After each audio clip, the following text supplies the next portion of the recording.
Hello and welcome everybody, I'm One Proper Varian and this is Imperator Rome. Now I don't know if I already mentioned it, but I want to mention it again just so that I know that it is, all okay. I changed the map in so far that I will see all of the wastelands. I know, let's just change it back for 1 second here. I know it makes, every name look a bit more ugly by doing this, but I really prefer it because I played a lot of multiplayer recently with some friends, and in that multiplayer, I kind of realized I really prefer, when I do tactical warfare, I really do prefer seeing the wastelands. I had a Seleucids campaign that was beautiful. I blobbed all over here, optimized my population. It was great. I also did a Carthage campaign. Carthage is so strong. I honestly want to say that Carthage is stronger than Rome in the current patch, but I had a lot of fun with that. I just wanted to see all the wastelands, so let's just go ahead with this. But I think I already mentioned this, so don't mind me. Alright, what are we going to do in this episode? What I would like to start with is, let's just insult good old Macedon. I really want Macedon to attack us. I want Macedon to say, hey, I don't like this dude and I'm gonna be rude to him. And then maybe they're even gonna attack us. I would be a huge fan if they did attack us, I'll be honest with you. Primarily because, well, it would mean that Egypt wouldn't be at war with us. Is it possible to do that? I don't know, dude. It seems very, very tough. They seem fairly unlikely to actually go to war with us. But if they do, if I can bait them in, I would be extraordinarily happy. And I'm going to give you a new commander. Last episode, we lost the commander of all commanders. And I don't like... I lost the commander of all commanders. Of course... Our beloved lord. I'm gonna get rid of... Oh, we don't have the money even. But I want to build bigger fortresses here.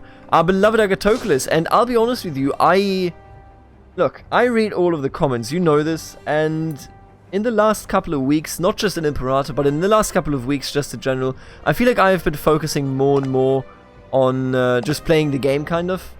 So in the game, I mostly talk about the game.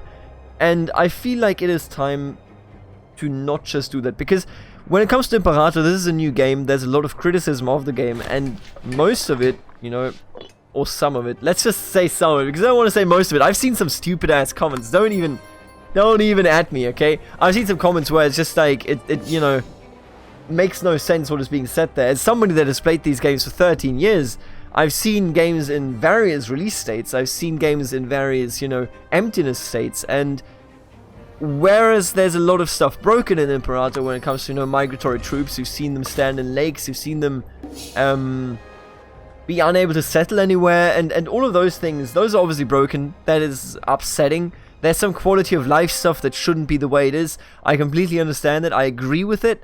And I think that should have been in a proper way when the game released, but at the same time, and I know I'm taking some time out of the video here, I hope you don't mind, and I would invite you, by the way, to write your own opinion below the video. I'm definitely very, very interested in listening to yours. But the way I see it, this game, a lot of people are like, oh, this game is so shallow, this game is so empty, and I can actually not agree. I agree that the game shouldn't be as broken in the aspects where it is broken the way it is. But at the same time, I cannot actually agree that the game is entirely, or not entirely, that the game is incredibly or overwhelmingly so shallow. I've been somebody that has been here in the grand strategy sphere, not just with Paradox. Back in the day, we also had Making History, but what a trash game that was. Or trash games, it was a whole series. But I've been playing since Hearts of Iron 2, so I was around for like 13, 14 years now, have I played these games. And I've been there at every single launch, and most of those launches were way worse than this one. Most of those launches, Hearts of Iron 3 didn't even work. Victoria 2 didn't work properly either. Everything... Victoria 2, let's be real, is still broken. It is still actually just... Everybody loves Victoria 2, but the economy just doesn't work. It is an entirely broken mechanic. And the economy is the main mechanic of the game, so the game is broken. And the mods can't fix it either. Everything goes to shit in mid to late game. Hearts of Iron 4... still feels very, very empty. I'm not going back to that for the time being because of that. Otherwise, I would. CK2, when you played CK2 when it was released, it was essentially just CK1, but with 3D graphics. The mechanics were not new. There was nothing new in CK2 on launch. There just wasn't. And I know this because I played CK1. In Europa Universalis Rome, there was just a spin-off from Europa Universalis, the series. That game was not very good. And if you go back and play that game, and then you play this game in comparison, you will notice that Europa Universalis Rome was nothing in comparison to this game. This is a huge step up when it comes to all the mechanics that we have here. You know, when it comes to the tribal migration mechanic, that is something new that we have never seen in a Paradox game. I'm excited to have it on the channel properly once the series starts around that. But what I'm saying is, and I hope that this comes across, that when it comes to launches, this game is very much significantly improved on what other games have given us on launch. Yes, I agree, this game is nowhere near where, for example, CK2, and you know I love CK2, I think when it comes to Paradox games and replayability, CK2 has to be my favorite, because it's just so well done. It is extraordinarily fleshed out. It's an amazing game. And yes, of course this game doesn't hold up with 7 years in of support after release CK2. I understand that Imperator Rome is not there. I don't think, however, that we could expect a game to be there when CK2 has 7 years of post-release. On launch, CK2 was way worse what Imperator is today. I today have a choice of role-playing here, and I think that they could have put a heavier focus on the characters. But I can have a choice here. I can look at my characters, and I mean all of the family members will be content in life because I keep them happy. But if you look, for example, at the governors and whatnot, and I mean, you know, in this case, I'm looking at people that are very, very happy here because I brought them there. But you know, you've seen the generals, you've seen Agathocles. I gave them triumphs. I kept them happy. You've seen these generals and so on and so forth. I'll be real with you. The way I see it, this game is less shallow than anything we have seen from Paradox so far.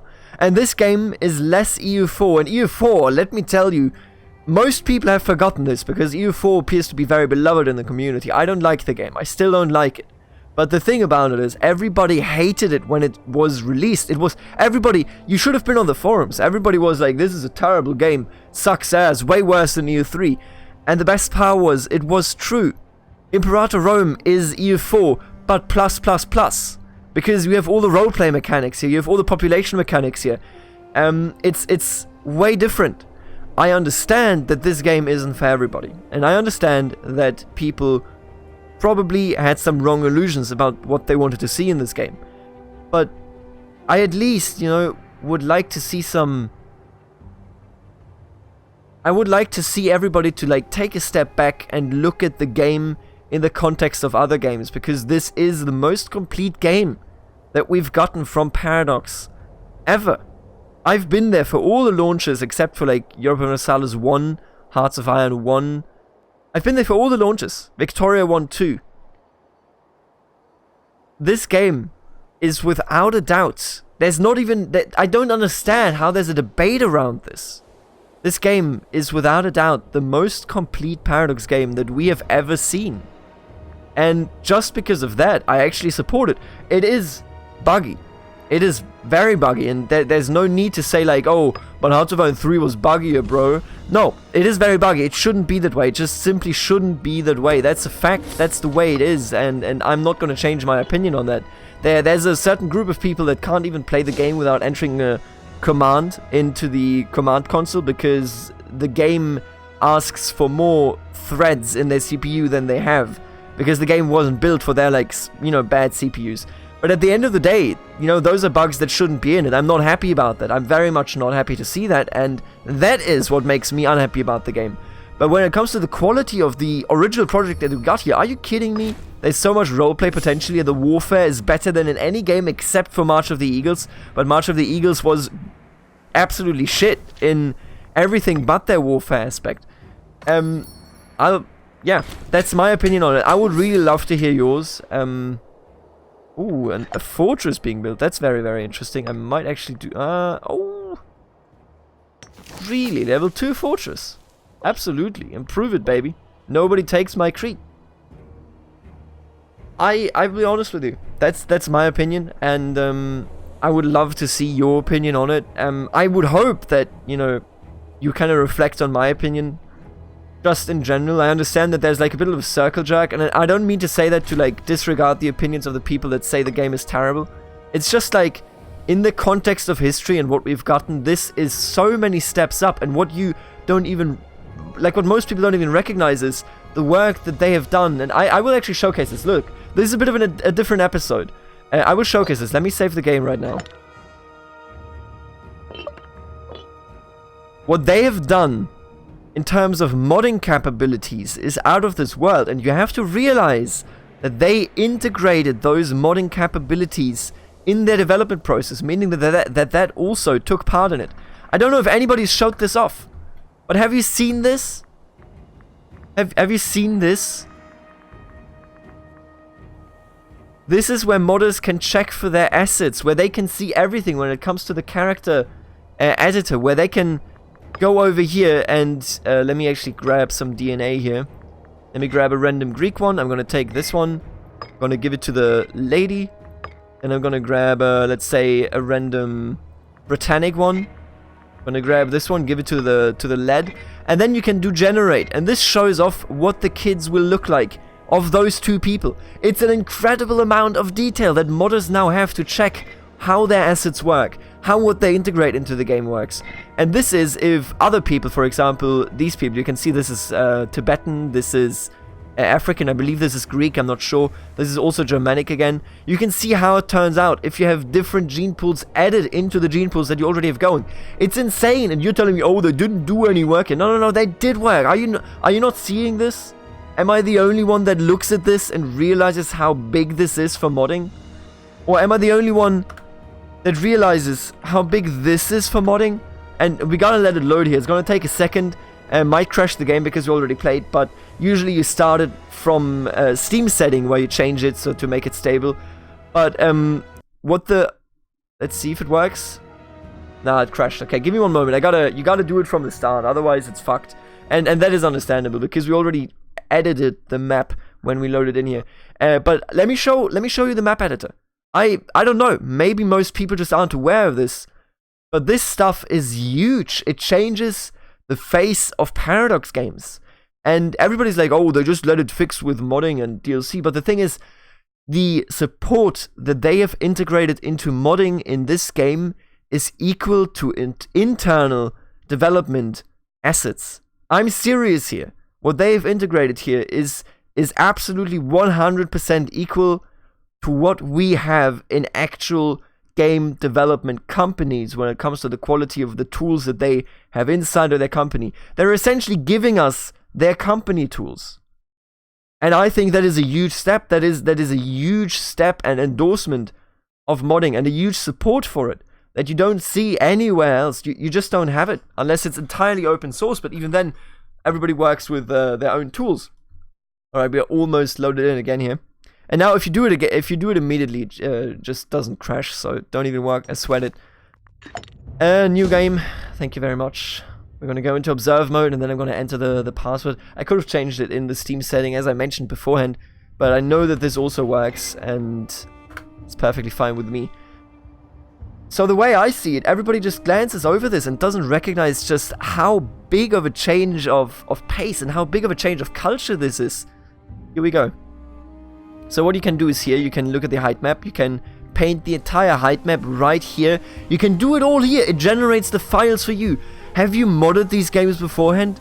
Modding these games beforehand essentially was all about you going into Photoshop, spending hours and hours in goddamn Photoshop doing these things. And you can paint the height map right here, you can do it right here. It's crazy. This is absolutely crazy. And nobody appears to be recognizing it. I'm not going to paint here because then I would have to delete those files before doing anything else. You know, I'll be honest with you. If you don't recognize this, fair. You know, I get it. I guess you look at this. How do you not look at this and say, "Wow, this is incredible"? All right, I have to. Give me one moment. I think I may have to because this is essentially a separate entry than the game. What I might have to do is restart the game here. Because it starts a special entrance of Imperator Rome. But are you seeing this? Come on, dude. There's an insane amount of work that went into this game. Be it in the systems that are already in the game. They shouldn't be buggy. I 100% agree. I'm also unhappy about it. it being buggy, I'm very unhappy about it, but the content in it, it's not limited. Don't try to laugh yourself out of the room, because you're essentially saying that it should be equal to a game that has 7 years of content. That's not how it works. That's not how game development works. And then the modding, my dude, that is insanity. We haven't seen that in any game.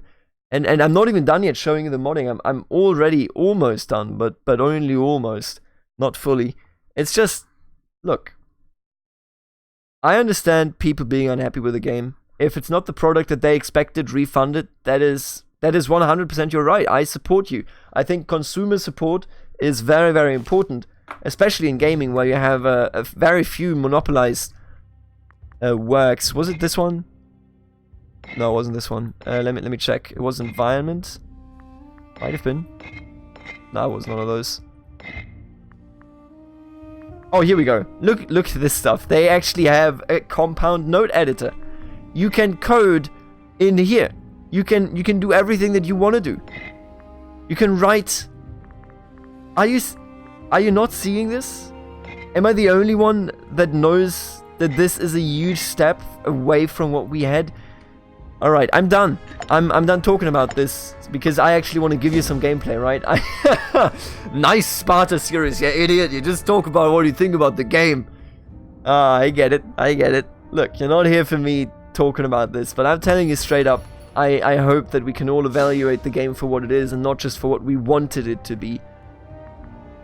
Because this game has huge amounts of content and it has huge amounts of modding capabilities compared to anything that came beforehand. If anybody says, you know, like, oh, they should learn from the last 10 years of games, I agree, but I think they have learned. My case is that I wholeheartedly believe that they have learned. And you know what? I really want to go to war with Macedon.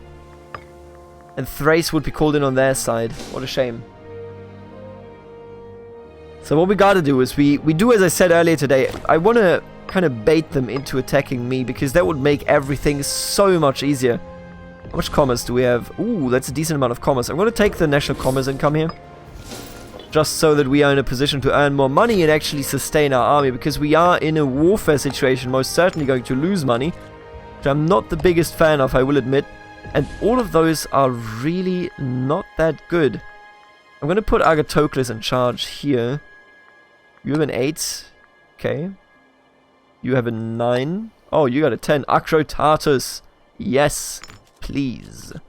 You have a 9 as well. That's a really good character, I'll be honest with you. Acrotatus, honestly, pretty decent character. Not very zealous at all. Hates being zealous, fairly. Fairly consistently, I would argue. You know, our families have been not that careful with religion. They've mostly neglected it. And I think I'm going to import from Phrygia here, because I don't want to support the business practices of Egypt that is supporting Macedon. That's just extraordinarily rude. And I can't support that. I was thinking maybe we even want to take a look at Carthage. They just have so many boats. If we had more boats than they do, I would be very, very confident in attacking them for Sardinia. Sardinia is really prime land. You can see it here, 1817-3. That's a lot of population that they can get here. Although, of course, they would all be foreigners. Meaning that they would be a bit upset by us taking over. But all things considered, you know, sometimes you gotta do this. And you know what? I feel like I want to do this. I feel like I want to move in over there. We're not really wasting that much money on the fleet. So let's just build them up. Like, there's absolutely no tomorrow. Where are you going? Oh, you're at war with... Wait, you're only at war with Messapia? Did Messapia attack you? What happened here? Messapia, Roman war. Wow. And they're winning. Those are some balls. That is crazy. Death. Satira. What did you just... Oh, that's my wife. Wait a minute. They killed my wife. That's outrageous. How dare you? Yo. They killed her in a plot. It must have been one of those. That's outrageous. But you know what? I'm not going to remarry her. I mean, maybe. One of our daughters. Nicareta. Oh, they already married. Can't remember. Yeah, they are already married, but they don't have any kids yet. Alright, well, we're not gonna remarry then. What are we gonna go with here? That's a big question, and I kind of... Moral of armies. I really like this one. But then again, look at the archer discipline here. You have heavy infantry, mountain combat bonus, etc, etc. I really like most of these trees. What I really like generally about this game, but I think I'm going to go with the military colonies, because then we could colonize Sardinia if we do successfully conquer it, that is. But what I like about this game is that all of the military traditions are so unique, but none of them is like vastly outnumbering the other. It's all very, very situational, meaning that, you know, it doesn't actually properly matter. Excuse you, Lucania? Are you okay? Do you want to get beaten up? But the way I see it is, it's fairly easy to go ahead and choose a different tradition path every time. Whereas in other games from Paradox, you always choose the optimal one. Like, there's just one that you want to go with. And that's not the case in this one. In this one you... Oh, this is... Yeah, right. The Oracle really hates us, don't they? This is not the first time that the Oracle tells us to... shove it. And I think I gotta go with this one here, because I don't want to lose the legitimacy. Now about this one I'm not sure. You know what, we can lose some research points and still be fine. I think that's okay. We are going to be in a deficit here for a long, long time. Divine response. The ceremony to appease the gods continued for several days until finally we got the response we were hoping for. It seems Apollo has been appeased by our actions and have intervened on the behalf of Antiphilos Argiad. Will continue as best it can. Alright. Let's win it, boys. Form Arcadia. Still, never gonna do that. Absolutely hate him. Olympics concluded. I swear. At some point, somebody has to win, right? I actually had somebody that he was Creed and he was in the multiplayer game and he just immediately won the game. Was really good. Or not the game, he won the desperate measures, right? We're taking a lot of money here. But that's okay, because we have a bunch of religious power, so we might as well do that. He immediately won the Olympics. That was so good.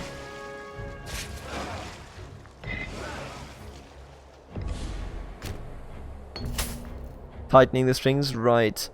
Gonna, for 1 year, gives us less research. I think that is like so okay. Right, here we go. Now we have 33 ships. Are those enough? No, they're not. Let's not kid ourselves here. We need more ships. And how much does this raise? It almost doubled. Jesus, almost doubled our... Oh, I can't fix your gout. Probably because he's too old for treatment. You know, at some point in your life, you won't really be able to have any treatment anymore because you're just too old. That's the way it is. You know, it's a pretty brutal reality, really. I was thinking, what if we just go with national commerce here? Just get some more money in. Because then I can also build to a navy here. But sometimes, yeah, you're just too old. Yeah, but as I said, I really liked... Let's read this first. Basileus is expected to be patron of the arts. Artistic depictions of the Basileus cement legitimacy in the eyes of the people. Styled in the manner of popular gods and heroes, these sculptures, paintings, and murals are often worth their hefty price. Absolutely not.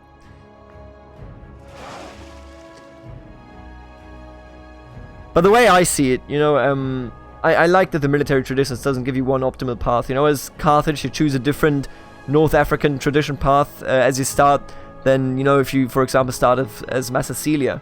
And in Greece, you started with a different path than if you are one of the empires. It's quite interesting. It's a good mechanic. All right, we got boats now. And I mean, we didn't have to fear any of these boats here. They are very, very ill-equipped. Egypt, very interestingly, lost all of their ships before the game starts in the Battle of Salamis. Salami, am I right, boys? Got him. Dab on the salami. So we are now pretty much the primary power when it comes to ships, rivaled by Rome and Carthage. And I think Carthage probably is much, much stronger in it than we are. Because you can see this, we only get a plus 5% bonus that comes from wood being exported. Whereas Carthage, you know, let's see, do they have wood here? They have wood in their capital, but not a surplus. But Carthage has so many traditions and so many possible features that pushes them towards a really strong navy. I don't think we can really compete with that. Not in any reasonable way, anyway. At least safeguarding ourselves, though, is a big chunk of what I want to do. Let's put you up to fleet maintenance. We could still, you know, if we go here, we lose barely any money, so I think that is fair.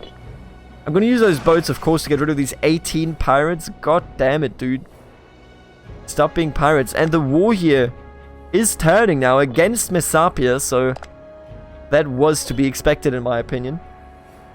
Man, I don't know. This is a bit of a tough one here. Insofar as I feel like we have a lot of opportunities, but we're kind of... What barely does he want to do? We kind of do have an issue there, because we're locked in here. Macedon still being guaranteed by Egypt is a big bummer. But Thrace is no longer allied to Macedon, which is a pretty big thing here. They have a truce because they just broke the alliance, right? I wonder who broke it. Oh, it must have been Thrace then. Yeah, they must have broken, and that's 8 years of absolutely nothingness. So Thrace is useless. Thrace, for us, absolutely useless. Let me just insult you one more time. Lofty ambitions. Leonatus Philarchid and his dreams of high office are fairly well known in Sparta, but recently has been lobbying more urgently of his suitability and deservedness. While ordinarily we would be able to appoint whoever we like to the post without causing offense or starting rumors, the enthusiasm of Leonatus Philarchid has put us in a rather awkward position. Tell me, isn't he the son?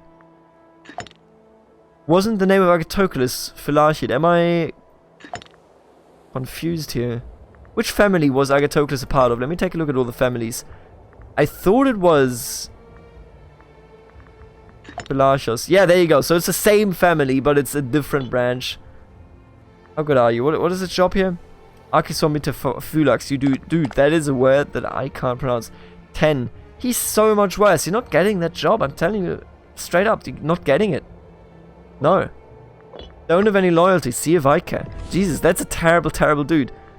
Ruler popularity gain. National unrest. Let's go with the technology speed. That's just a straight 5% over there. And also, what I wanted to look at is I would love... We have a lot of tribesmen here. There are actually not that many. I can just convert those by hand.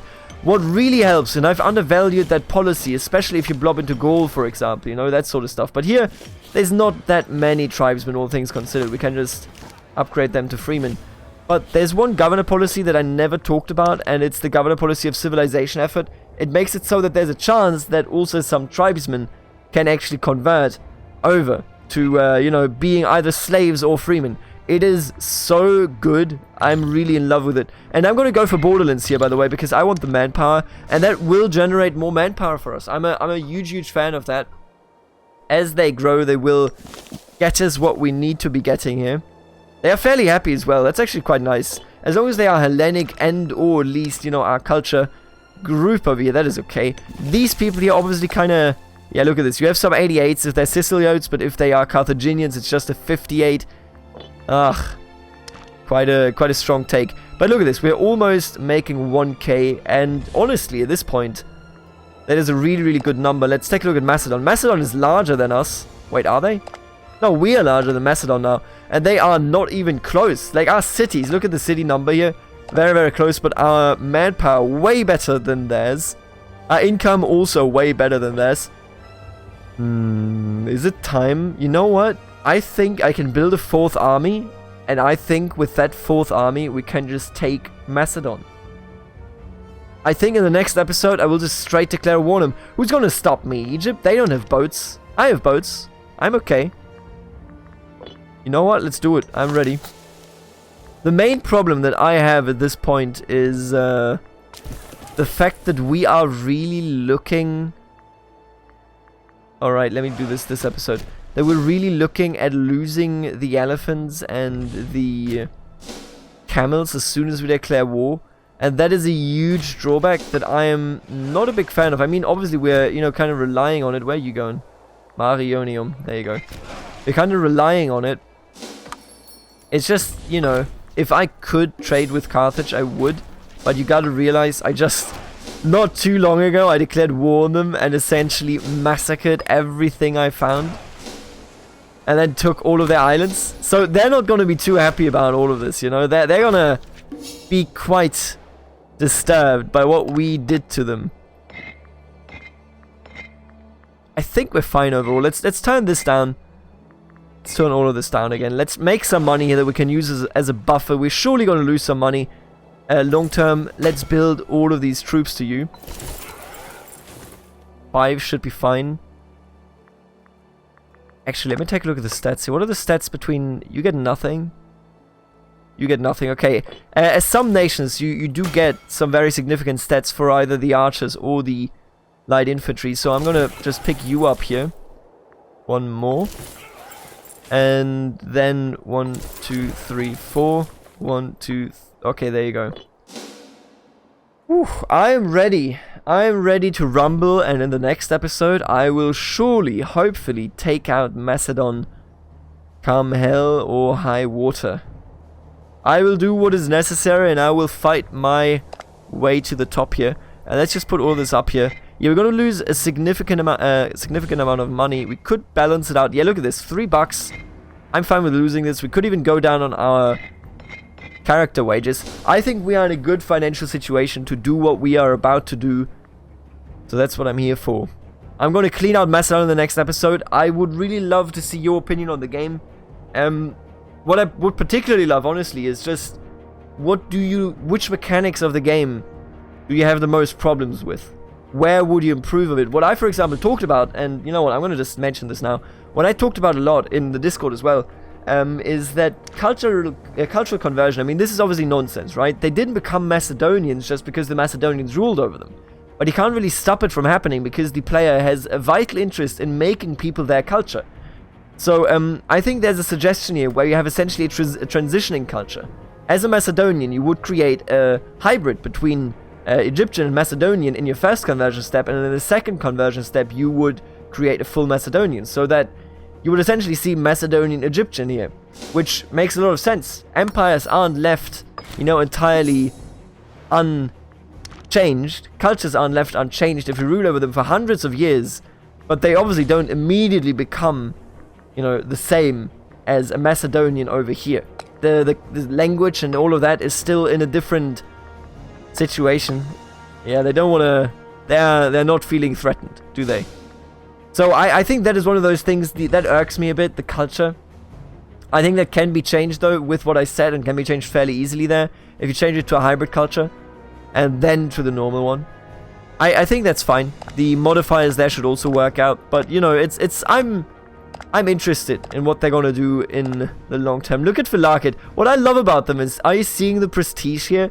What a huge chunk of prestige that they get entirely because of their founder, pretty much. And I was thinking here, I could just bribe him. If he wasn't so terrible, I'd really use him, but I don't wanna have this family hate me, I'll be honest with you. He's just a member, and he's not in any position, but I can give him a charisma-based position. Sure, give me the Philakid here. Do they still hate me?